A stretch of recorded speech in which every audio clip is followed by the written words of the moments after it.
What's up guys, Tito here with Aloha Android, and I got a bit of news to share with you guys. So normally when I do these videos I have about 3 things picked out to talk to you guys about, but today I have 4 things I want to talk about, so let's hurry up and jump right in it.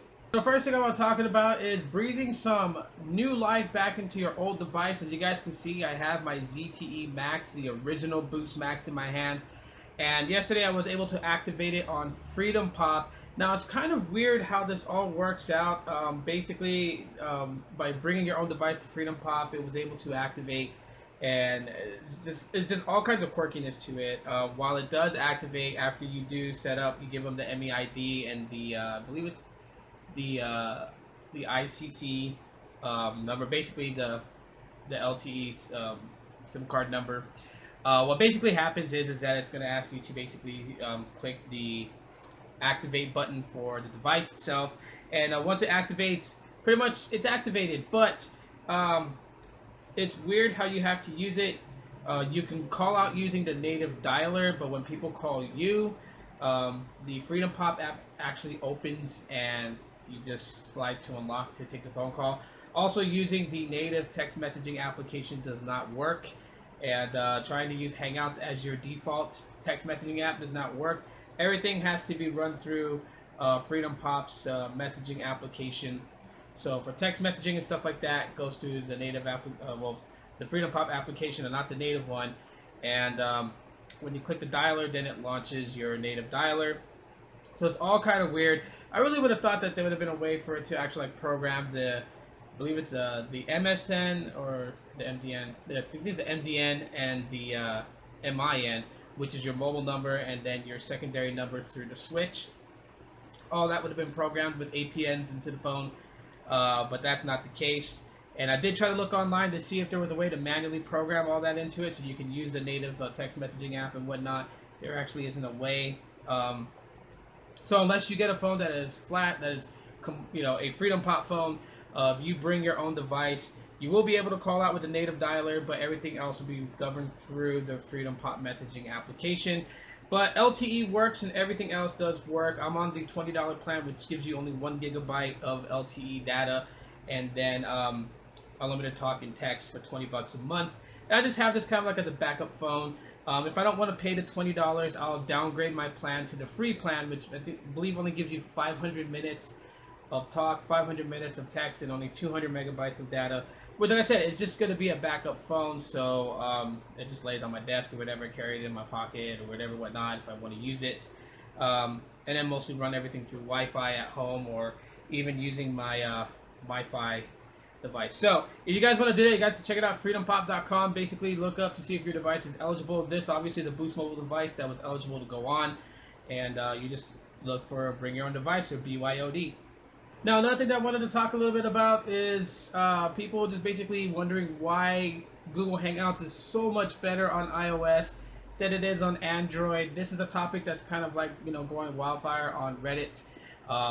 And so I read, you know, a lot of people's comments and thoughts about it. And I just wanted to offer my own opinions about Hangouts, how it functions on iOS versus how it functions on Android. And yes, it is kind of an embarrassment that Hangouts would function very well on iOS, be it, you know, phone call clarity, video calling, or just flat out texting and chatting.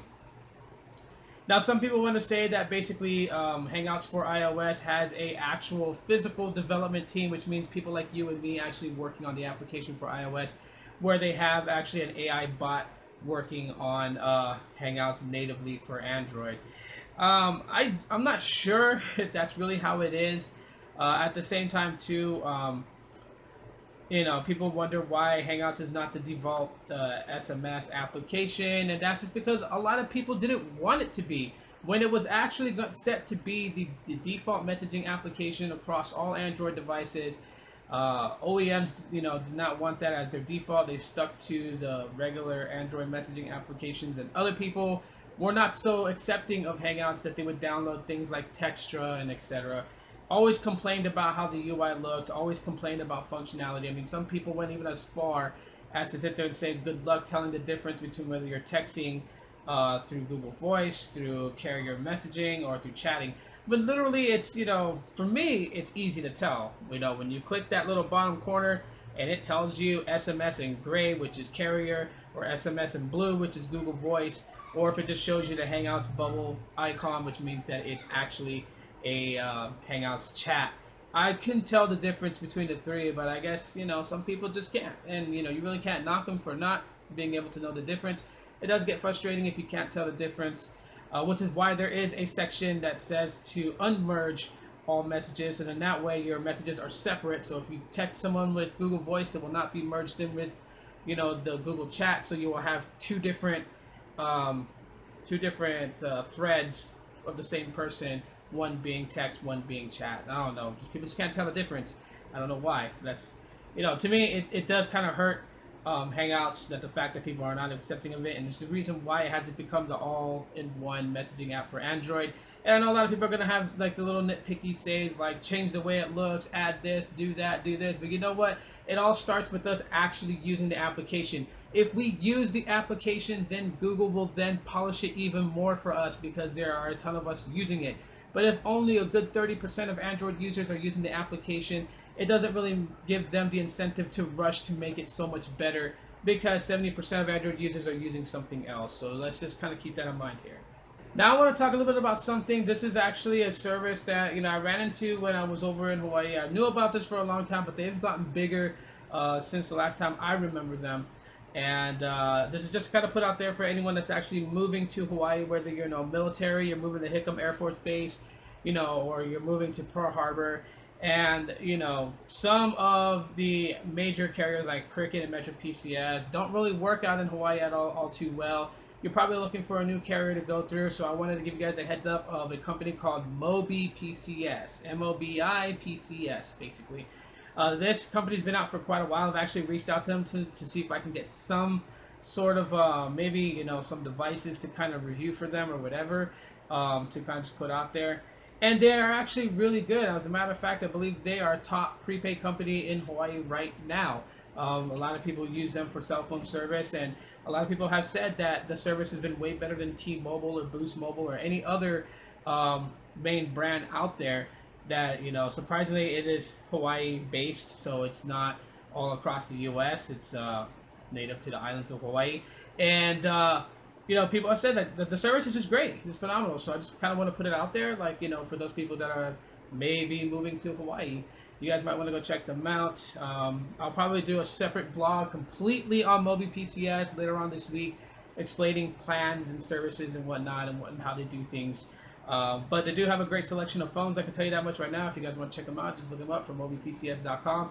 You guys can check out their website, check out their plans and whatnot, or check back with my channel when I do my actual thoughts and opinions about Mobi PCS in its own separate blog. But I just wanted to air that out for you guys. Let you guys know that Hawaii has its own mobile cell phone service separate from, you know, you guys get what I mean.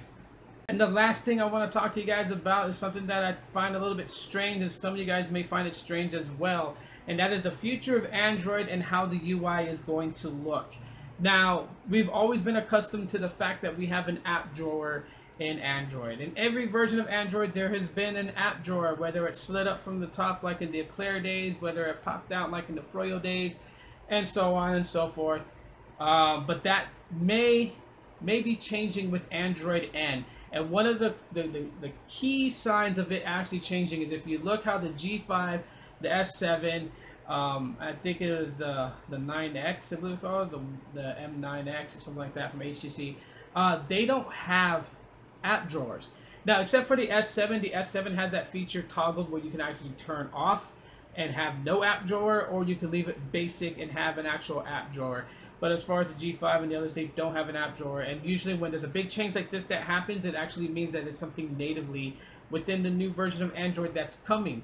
So Android N possibly may not have an app drawer, which means that everything is going to be placed on home screens, which is very iOS-ish.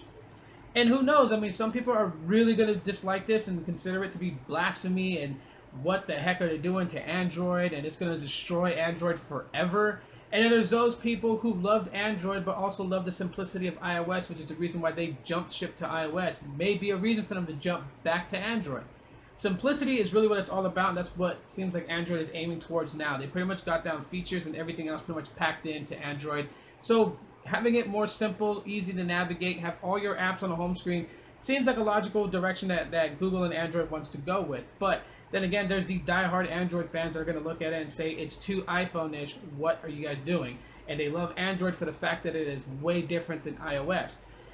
So, could we be expecting no app drawer? Yeah. Besides the fact that, you know, people are worried about what N's going to stand for, whether it's going to stand for Neapolitan, Nutella, Nutter Butter, you name it. Who knows what they're going to call it. It would be nice if they called it Neapolitan. That'd actually be kind of cool. Hey, let's just, you know, spitballing here, Google, but if you guys call it Neapolitan, maybe you guys should have like 3 signature features into 3 different versions of Android N. You know, strawberry, vanilla, chocolate. So anyways, guys, what are your thoughts and opinions about the app drawer disappearing on Android devices? Are you guys okay with it? Do you guys think it's too iPhone-ish? Are you guys going to be completely heartbroken? Is it blasphemy against the gods of mobile technology and Android? Or just, you know, do you not care? Really love to know your thoughts and opinions about that, and you guys can do that by leaving your comments in the comment section of this video. And if you guys enjoyed today's 4 topics that I wanted to talk about, let me know by leaving me that thumbs up. It lets me know. And if you have not subscribed, if you're watching this on your mobile app, on your smartphone, because most people do, click that subscribe button that way to get more of my future vlogs, as well as check out some of my old vlogs and unboxings. You guys can do that. Thank you guys for tuning in to this episode of Aloha Android. My name is Tito, and thank you guys for hanging out with me. And you'll see me in the next one. Peace.